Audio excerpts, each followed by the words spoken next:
Hello mga Kara, it's Kara again and welcome back to my channel. And for today's vlog, since lagi naman ako nagre-recommend ng mga product or ng mga services, so I decided na magkaroon ng Aura Approved. So yung Aura Approved is, nagpipicture ako ng product, ng services na na-experience ko or yung restaurant na napuntahan ko na satisfied ako kung masasatisfied ba ako or hindi. So, usually sa product, we're gonna try some product kung a-approve ba kay Aura or share ako ng experience kung approve ba kay Aura. So, alam niyo na yun. Basta kapag Aura approve, ibig sabihin satisfied ako or ang tawag dito, legit siya and effective siya. So, yun. So, to start with, ang una kong ipipicture na product is ang taba. Zoe Life K-Rejuve. So, it is a rejuvenating set. Basahin natin na. So, Zoe Life K-Rejuve. So, sabi sa packaging, infused with real Korean actives, advanced non-burning microfilling technology, brightens, whitens, and reveals younger-looking skin. So, parang, ano pa lang, tawag dito, sa tagline pa lang, parang, aurang Koreano yata ang kalalabas na natin dito. So, yeah. So, ito ay manufactured sa Pinas. So, nag-warning sila, meron silang ano sa likod ng package na kailangan mo nang mag skin test. So, kapag nag-peeling daw means nagre-rejuvenate. So, andito naman yung yung 3-step niya, which is magki-cleansing muna, rejuvenate, apply rejuvenate Kojic soap. So, meron siyang Kojic soap here. So, wet face and body. So, pwede siyang face and body soap. So,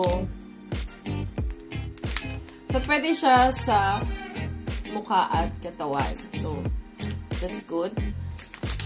So, the next step is toning. So, after cleansing, wet a cotton pad with Reveal K-Rejuve Cell Renewal Toner and gently swipe all over your face and neck. So, yun. And then, the last is Refresh and Regenerate. So, moisturizing naman siya. So place an appropriate amount of refresh for daytime. So, for daytime, yung refresh na cream ang gagamitin and regenerate for nighttime. So, on the fingertip, dab all over your face and neck. And gently spread using upward stroke. So, para daw hindi masag or hindi mag-loose yung skin mo kapag mag-a-apply ng anything sa mukha. So, yun. 3 step lang siya. So, I think this is the usual step ng mga rejuvenating set. Kasi before, nag-try na rin naman ako ng mga rejuvenating set. And, yeah, tama. So, soap muna sa mukha. Kailangan mo munang mag-cleansing.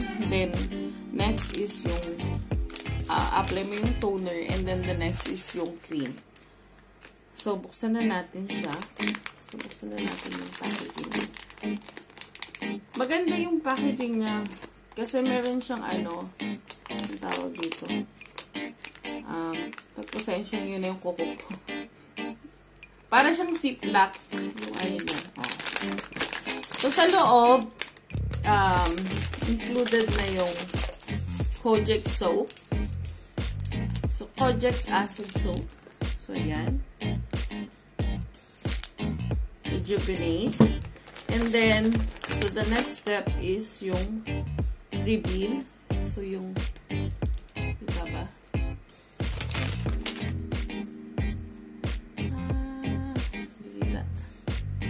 Ayan, yung toner niya. So, meron daw siyang micro-peeling technology. So, hindi naman masyadong magbabakbak ang iyong face. And then, yung cream natin is, so for daytime, yung, ito, refresh. And then, sa nighttime is yung regenerate. Since, gabi na ngayon, so almost 11 na ngayon. So, kita nyo naman yung face ko, hard-hard. So, ang gagamitin natin is regenerate. So, yan. So, ito yung naman ng package. Yung ng set. So, I think everyday mo siyang gagamitin from morning and gabi. So, ayan. Try na natin siya. So, first, sabi nga nila, ang first step is kailangan mag-cleanse.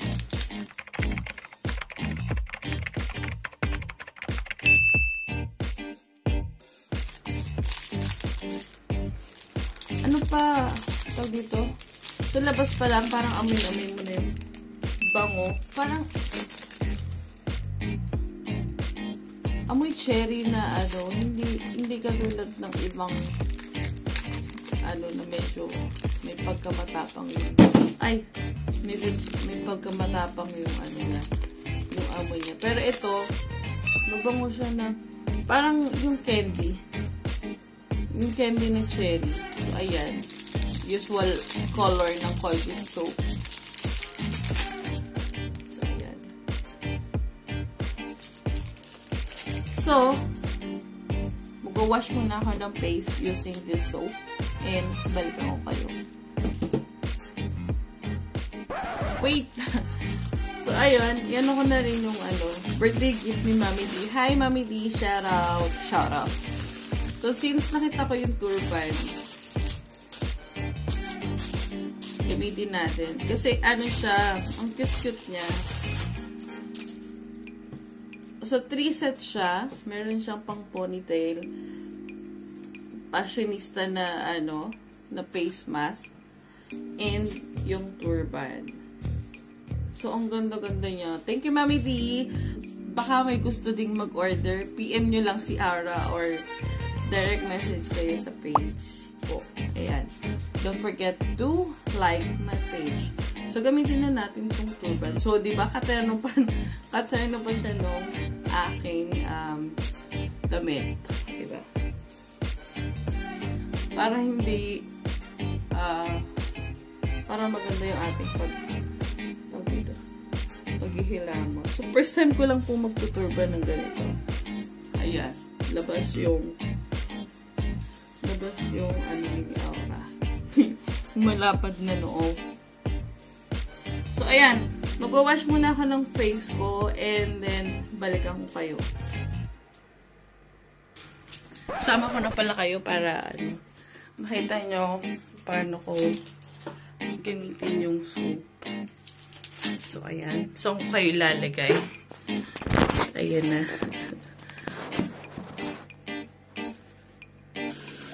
So, ayan. Pinato mo kayo dyan sa may cabinet ko. And then, put muna natin yung ating test.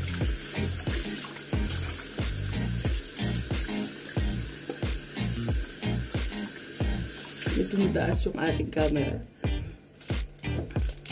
Sobrang bango talaga niya. Para siyang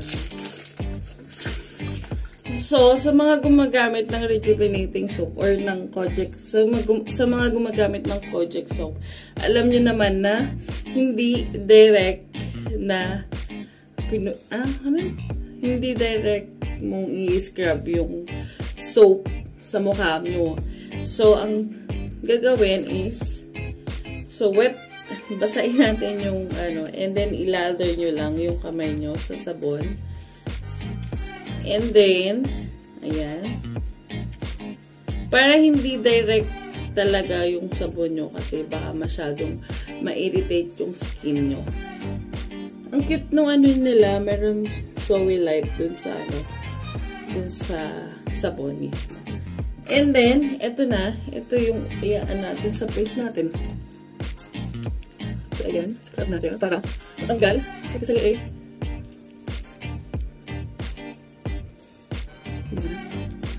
Massage nyo lang ng konti. Very, very light. I don't know kung kailangan ko siyang ibabad, pero since this is our first time na gamitin tong product na to, wag muna natin ibabad kasi baka may irritate yung skin natin.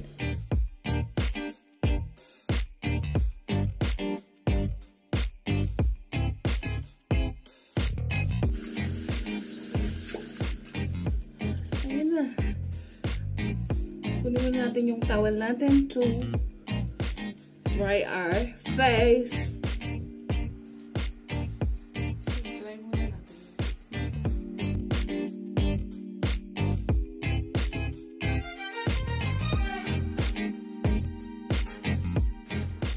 So, ayan na yung face ko after using yung Kojic.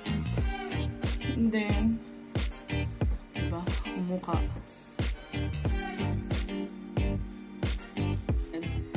Then, I forgot. Gagamit tayo ng toner nila. So, Reveal K-Rejuve Cell Renewal Toner. So, kuha lang ako ng aking cotton buds. So, ayan, nakakuha ako ng ating cotton buds. Sabi nila, parang mas better daw na gumamit ng, ano yan, cotton pads. Kasi, kapag cotton daw or cotton balls, parang mas na-absorb ng cotton yung toner. So, parang hindi na napupunta sa mukha. But since wala naman akong cotton pad, ito na lang muna gamitin natin. So, sabi, after cleansing, wet a cotton pad with Reveal K-Rejuve. So, wala namang sinabing amount, pero usually, konti lang to.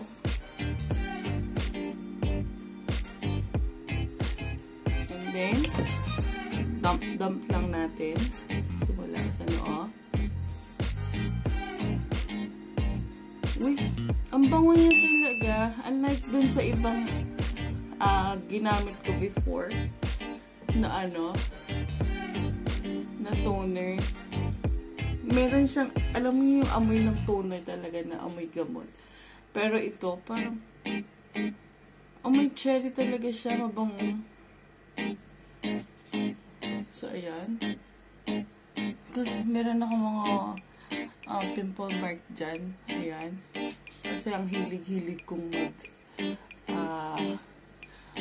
magtanggal ng pimples pag meron. Pero luckily, hindi naman kalakihan yung mga nagiging pimple ko. So, isama na natin tong leeg area. So, ayan. Namatay yung aking camera ulit. So, lalagyan na natin. So, mag-dab-dab lang tayo. Ang bango niya talaga. Parang kabagay, kasi plant-based siya. So, hindi siya masyadong harsh sa skin natin. Yan, spread lang natin.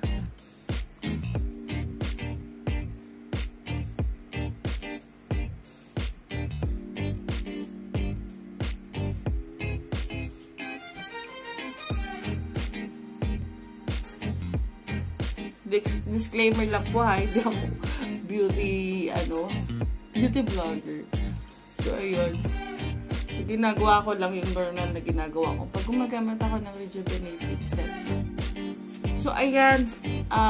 Ang bilis niya mag-dry. So, ibig sabihin, madaling na-absorb ng mukha mo yung cream.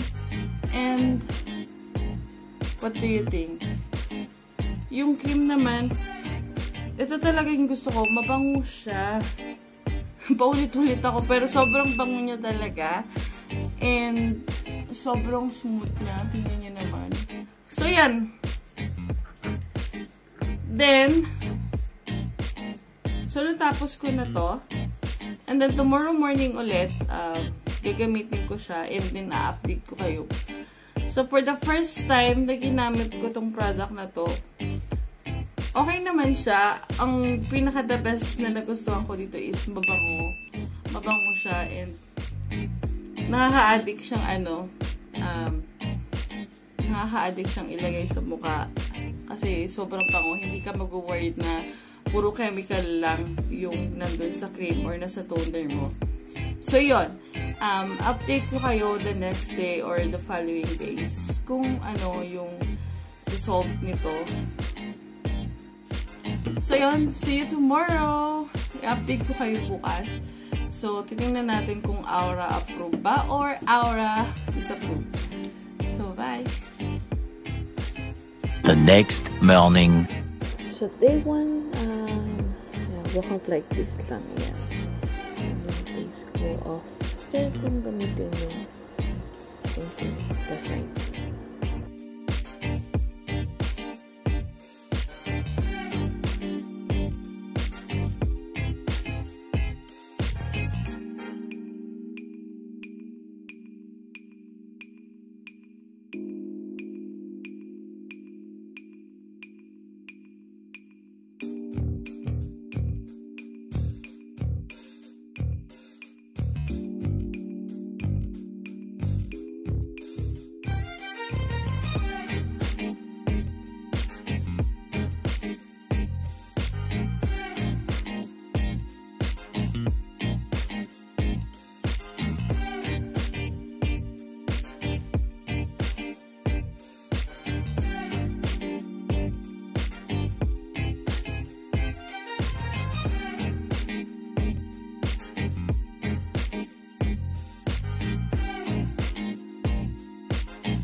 Hello mga ka-Aura! So, I think day 3. So, katatapos ko lang maligo. Ginamit ko sa mukha ko yung sabon natin. And, yeah, let's do our skincare. So, toner. Hindi pa rin siya mag-zoom. So, ayan. So, day 3, medyo ramdam ko na yung, parang anong tawag doon? Tinginess. Pero hindi siya ma-update. So, ayan. Namumula-mula yung aking face. Hindi ako nag-green light para makita nyo yung bare. Face ko bare. Yung mukha ko. So, apply natin siya. Ganyan. Papatensyon nyo yung aking ko. Ibang talaga niya. So, apply ako ng toner. Day 3, hindi pa siya ma-update kasi usually yung iba ma-update siya. Pero, yun. Wala pa akong nararamdaman na-update. Pero as you can see, nung walang mula na yung test ko, meron ng lasting effect. effect lang. So, ayun. Camera natin. So, ayan. Sorry lang natin.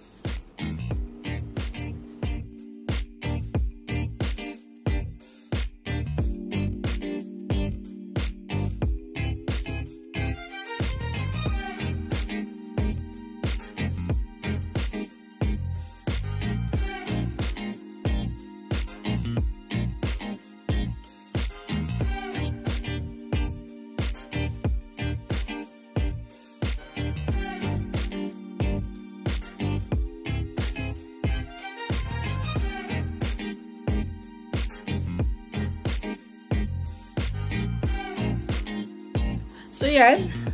Tapos na naman tayo sa morning skincare natin. And, yeah. See you the next day.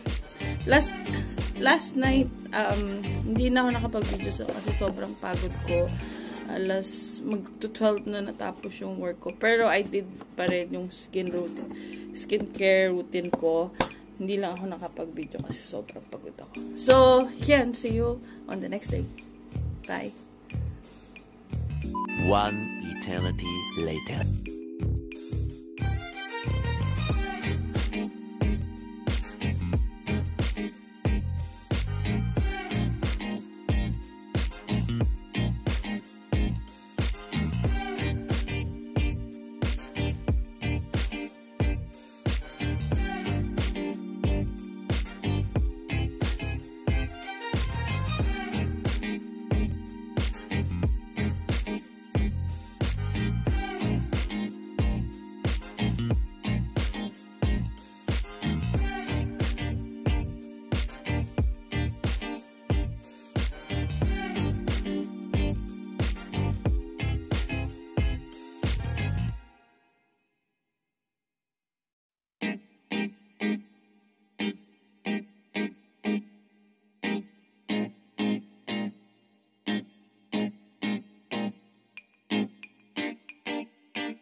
Day 10 update. Ayan, medyo nag-glass skin na yung skin ko.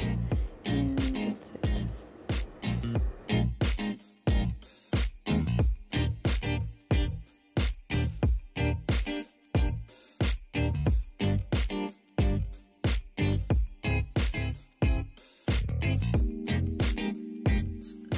So, ayun mga ka-aura. After more than 2 weeks na paggamit ko ng So I Live K Rejuve set is so as you can see, medyo nag-glow yung face ko and smooth na yung skin. Though meron pa akong mga tawag doon, so mga uneven skin tone pa ako. But then na-notice ko sa skin ko after 2 weeks, medyo nag-glow siya ng konti, hindi dull yung mukha ko, and meron siyang minsan, pag after shower na ginamit ko yung soap, meron siyang parang ano siya, glass skin ng effect. And yun, sobrang nagustuhan ko yung result sa akin ng K Rejuve. So, unang i-review natin is yung sabon, and half pa lang yung nagamit ko. And so, ginagamit ko siya sa face and then sa body. And unang gamit ko pa lang sa kanya is sobrang nagustuhan ko na yung amoy niya. And then, as the time na ginagamit ko siya every day and every night, hindi ako nakaranas ng pangahapdi ng mukha. Medyo lang siya, namumula-mula siya, but then yung hapdi sa mukha, which is na-experience ko before sa ginamit kong rejuvenating set nung dati. Sobrang humapdi yung mukha ko, and yun nga, namumula siya. But with Rejuvenate K Rejuve Kojic soap, hindi humapdi yung mukha ko. So, our approve yung sabon nila. So yun. And yun nga, the best talaga yung amoy niya. And then, the next one is yung toner nila. So, same din sa na-experience ko sa toner, mabango siya, hindi siya strong. Yung alam mo yung puro chemical yung nasa bottle na doon. Though, maliit siya compare mo sa ibang toner ng ibang rejuvenating set. But then, sobrang sobrang ganda niya sa skin. Hindi siya nakaka-harm sa skin mo kasi hindi talaga siya yung talagang hahapdi yung mukha mo.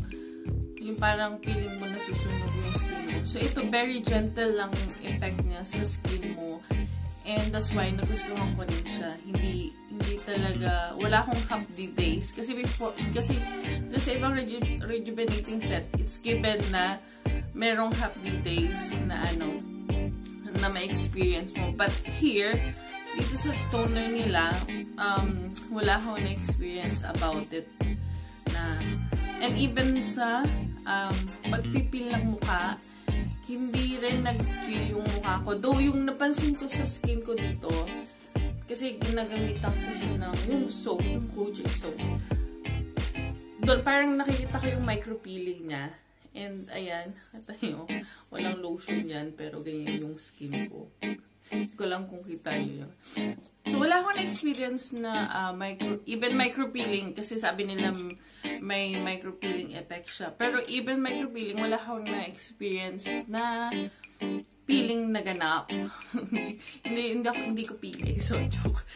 So, ayan, wala akong na-experience na ganap. Pero, sabi nga, it's yung result ng any beauty products or any rejuvenating set is depend sa skin type nyo. So, yun. In my skin type, wala naman akong na-experience. But then, I know it's work kasi nga, medyo nag-glow yung skin ko. By the way, ang toner is, ito yung nagre-ready sa skin natin para ma-absorb natin yung i-apply natin cream. So, yun. Good din. Our approved din yung kanilang toner. And then, next muna natin is yung Refresh, yung cream nila, yung day cream nila. So, meron siyang SPF 30. So, yun. So, ang experience ko naman sa day cream nila, yung cream nila, ayun, meron pa siya. Meron pa naman. So, yung cream nila, medyo smooth naman siya. And then, meron siyang may pagka-powdery. Ayan, nakita nyo. Meron na agad siyang whitening effect agad. So, same thing lang sa pagka-apply mo ng, usually, di ba pag nag-apply tayo ng sunscreen. So, ganyan yung effect niya. Ayan. Yung meron agad siyang instant whitening effect. And don't worry, kasi yung iba kasi, may nakita kong review, may napalita kong review na ito yung pinaka-downside na sinabi niya about sa Zoe Life Beauty Tube. But then, along the day, I noticed kasi hindi rin naging big deal sa akin. As the time goes by, as the times go. So, along the day, na siya, nagsismooth na siya, and parang nagmo-moisten na yung mukha mo. So, wala na yung powder effect niya. So, ayan, even nung nirarab ko, yan, wala na siya. So, parang nag-whiten agad siya. So, yun lang. And, sobrang bango din niya. Parang the whole product ng Keri Tube, sobrang bango niya as in. Hindi katulad ng iba na amoy chemical talaga siya. Sobrang strong niya. So, definitely, itong Keri Tube is for sensitive skin talaga siya. Maganda. So, yun. And then, sa Regenerate, yung kanilang night cream. So, sa night cream nang wala din akong masabi. Ito yung cream nila na, meron pa ba? Hindi makita. Konti na lang siya. Compare natin sa sa day cream. So, ayan. Medyo matingkad yung pagka-white ng day cream. Yung night cream naman is yung parang talagang cream talaga siya. Parang smooth yung pagka cream niya. And ayun, sobrang kasi nga, pang night cream siya, sobrang nakaka-soothe ng skin. So bago ka matulog, parang ang sarap hawak-hawakan ng face mo, and sobrang nakaka-soothe siya ng skin. And, yun, mabango din siya, and, yun, sobrang nagustuhan ko siya. So, dahil paulit-ulit ako nababango sila, kasi nga, it's infused with Korean Golden Bell fruit extract. So, alam niyo na, so, medyo may pagka-fruity siya, like I said, parang amoy cherry siya, na alam niyo yung lip balm na cherry, ganun yung amoy niya, which is sobrang nakaka-addict. And meron din siyang snail extract. So, yun, for dual acting whitening. So, medyo naglighten naman yung mukha ko, and even though may mga dark spot pa ako and uneven skin, and meron din tayong mga chismis dyan kasi month. So, alam nyo na kung bakit meron tayong time of the month, which is the red flag. So, kaya may mga chismis tayo. But, overall, naglighten talaga yung face ko, and yun, parang nawala yung mga, kasi yung, hindi naman ako nagkakaroon ng pimple talaga na sobrang malaki, hanggang ganyan lang, or even yung may mga whiteheads, blackheads lang yung, tapos ngayon, parang, yun nga, feeling ko, ayun nga, parang pag hinawakan ko yung face ko, parang ang smooth na niya. As in, walang halong chismis or chika or whatever. Ito lang yung chismis. So, yun. Para sobrang nagustuhan ko talaga yung result ng K-Rejuve sa skin ko. And I'm so satisfied. Kaya, Aura approved. So, yun. That's all. So, ito yung picture ko before and after. So, you can see, sobrang nag-glow yung aking face lock. So, sobrang nag-glow siya talaga. As in, for more than 2 weeks lang yan eh. Hindi ko pa totally naubos yung product nila. But still, ang ganda na ng result niya. So, ayun. After siguro nitong K-Rejuve, itatry ko yung, meron din silang serum and lotion and facial wash. So, I think I should try that para meron tayong alternate habang after natin gamitin tong K-Rejuve set nila. And then, ayun, meron din silang coffee. So, check this page. Meron sila ditong Zoe Life K-Rejuve and iba't iba pang skincare. And yeah, you can contact them or PM them for your orders. So, sabihin nyo lang galing kay Aura. So, sabihin nyo lang recommended ni Aura. So, yun. So, dahil happy tayo sa product, so it's Aura approved. And that's all for today, mga ka-Aura. Thank you for watching. I hope you like this video. Don't forget to subscribe, like, and share. And click the notification bell para updated kayo sa aking bagong videos. And always keep safe, mga ka-Aura. And God bless. Thank you.